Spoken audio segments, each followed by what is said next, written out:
Hello beautiful people, this video is about what technical debt is and how it's measured. You can't manage what you can't measure, and that's particularly true for tech debt.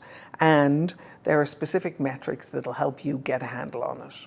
Hi, I'm Jennifer Kenny. I'm the best-selling author of The Innovation Mindset and the award-winning book 100% Capacity. I work with teams to help make complex systems visible and manageable. In this video, we're going to talk about the most valuable ways to measure technical debt and why a number can change the conversation.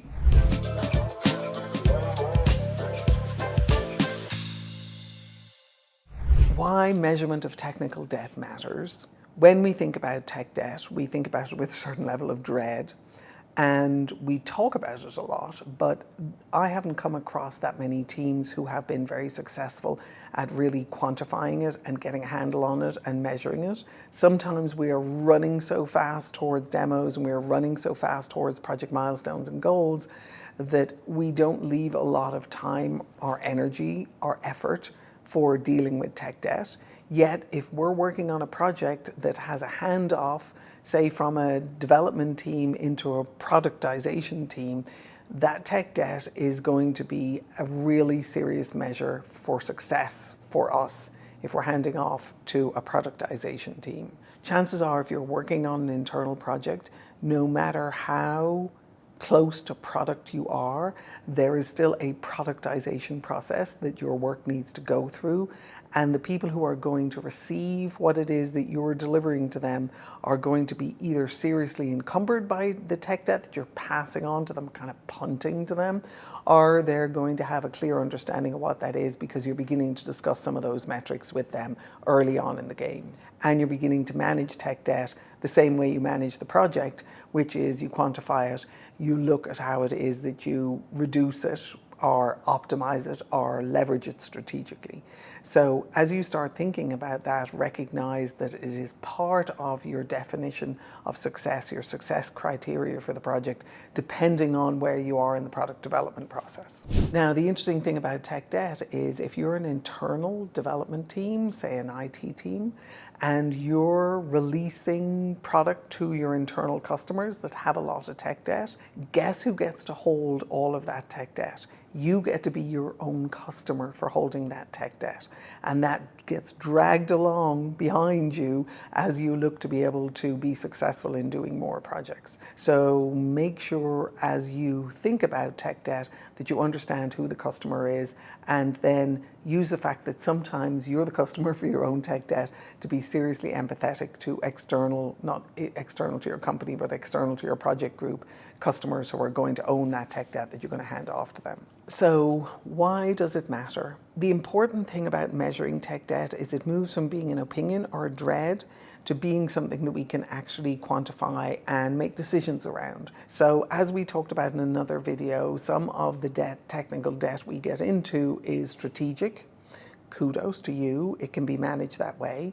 Is accidental. Oops, we're going to have to figure a way to take care of that down the road, or is just pure what I consider to be housekeeping, a level of bit rot that you just need to be able to take care of over time. If you can begin to measure it by starting off with those definition buckets, that's a step in the right direction. As you start thinking about how you're going to remediate your tech debt, you also need to be looking at how you quantify it. Quantifying it also significantly helps with remediation.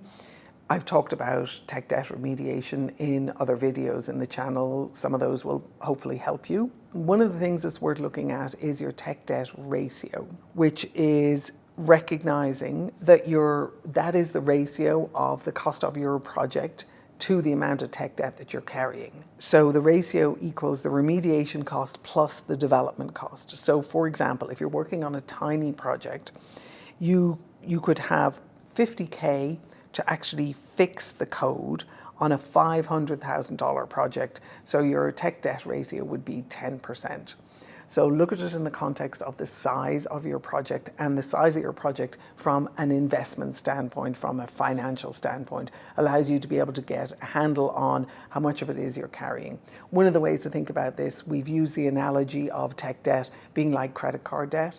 If you think about 60% of my monthly paycheck is going to paying off credit card debt, then you know that you've got things upside down and that you are actually to some extent enslaved to your credit card debt. Similar way to be able to think about tech debt on projects. Once it reaches a certain threshold, which is useful for you to set for yourself, once it reaches a certain threshold, now you're eroding the value of the project on an ongoing basis. If you have a little bit of a maverick team that are running fairly quickly and they're a bit sloppy about their development work and a bit sloppy about their code, but they're innovating like crazy and they might be bringing a lot of value to the team based on that, you can be pretty sure that they're going to have a high defect density.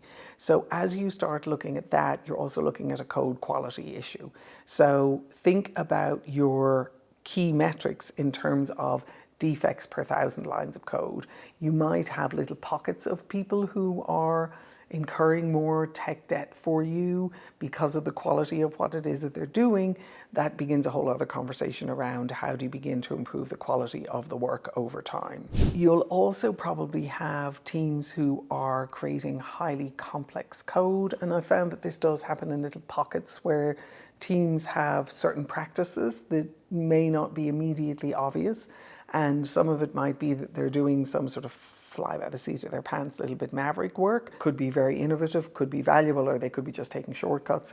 And other ones where they are building highly complex code that is not necessarily well documented or well understood and will be difficult to be able to transfer over to another team if they're going through the final productization process. So look at the complexity and how maintainable that code is over time. One of the other things I think is worth considering, particularly today, is since AI is doing a lot of code generation for us, our ability to be able to understand and manage the maintenance of that is a huge big question mark, and something that as a project lead, if you're doing software development, it's really important for you to be able to understand what are the risks associated with that. That's going to be a topic for a whole other conversation, for a whole other video, but something to just flag for yourself as something you need to be paying attention to.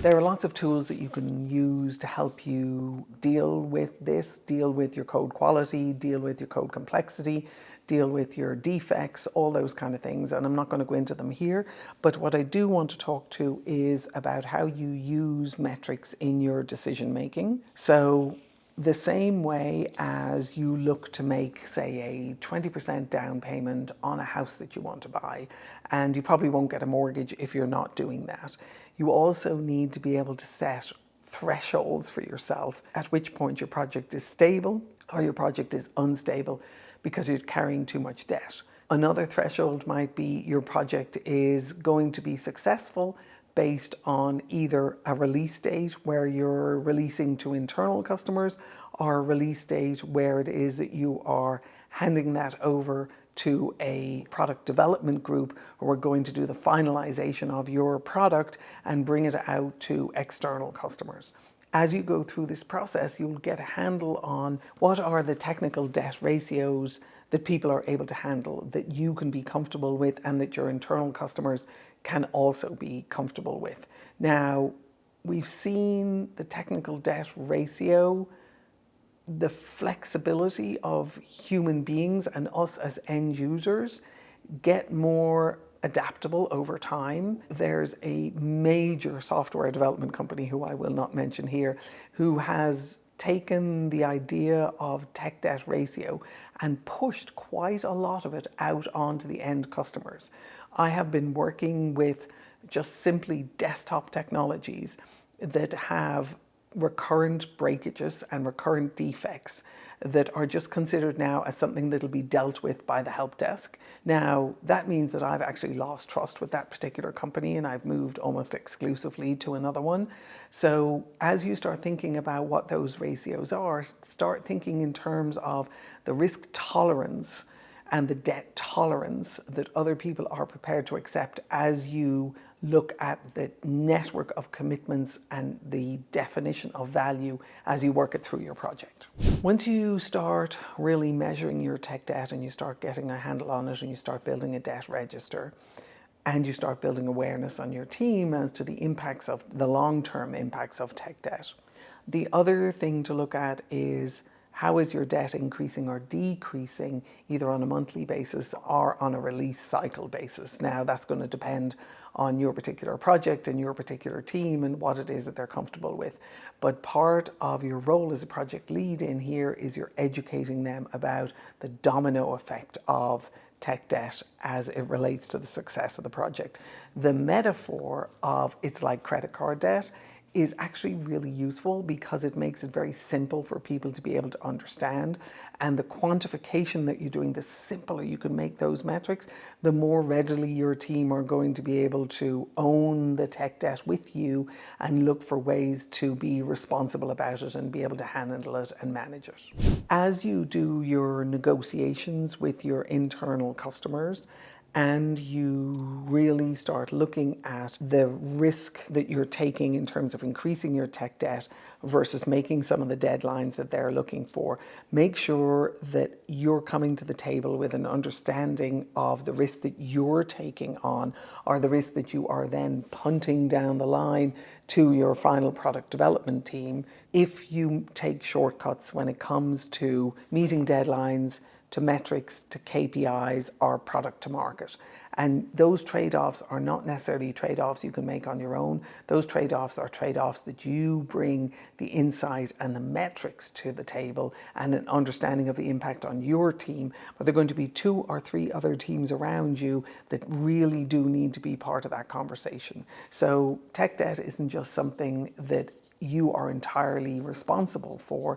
It is also something that is part of a longer term negotiation with your internal customers who are potentially going to be impacted by whatever level of debt you incur. So one of the ways to think about this on a personal level is if you spend every dime that you have in this lifetime and you have 3 children and you leave them absolutely nothing, that would be the equivalent of carrying a really high tech debt ratio for your project without the people who are receiving the work from you necessarily knowing, and then declaring that the project is complete and dumping all of that on them.